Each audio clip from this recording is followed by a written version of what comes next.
Salam dostlar, gözlerle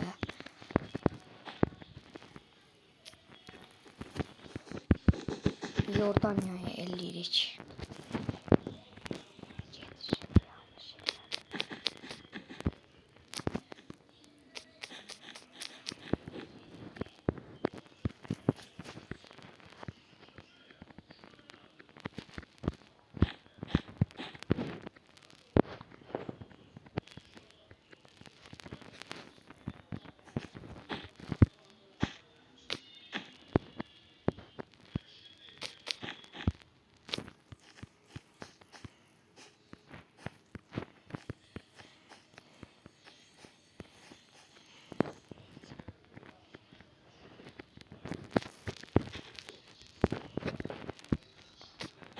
Suriye'ye ayırabilirim diye belirliyorum.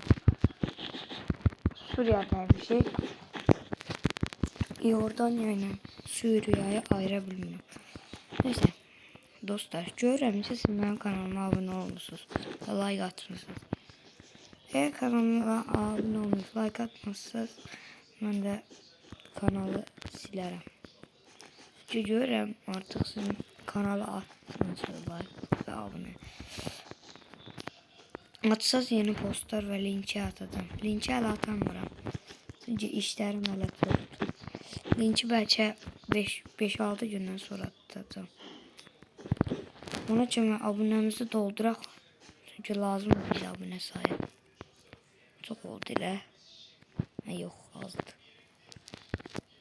Bunu buradan seçək. Bunu buradan belənçinə.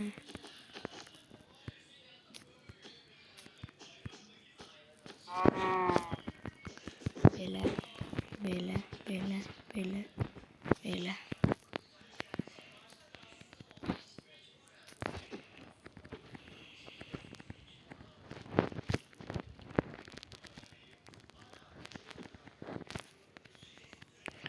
Görək bu nətər belə olur.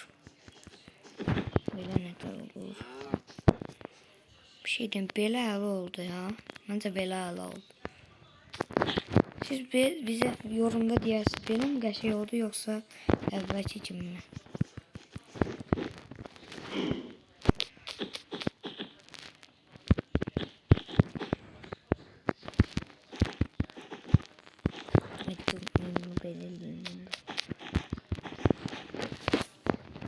Tamam, şimdi gedirik. İnek kardeşim orada. Zaten öldürdüm onu.